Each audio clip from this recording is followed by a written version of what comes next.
సమస్త దేశములారా యెహోవాకు ఉత్సాహధ్వని చేయుడి. సంతోషముతో యెహోవాను సేవించుడి.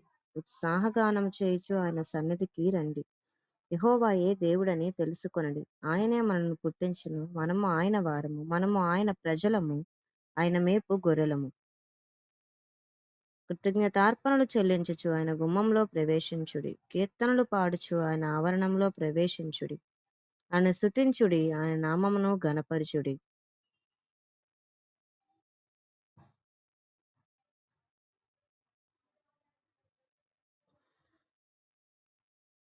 యెహోవా దయాళుడు. ఆయన కృప నిత్యముండును. ఆయన సత్యము తరతరములు ఉండును గాక. ఆమేన్.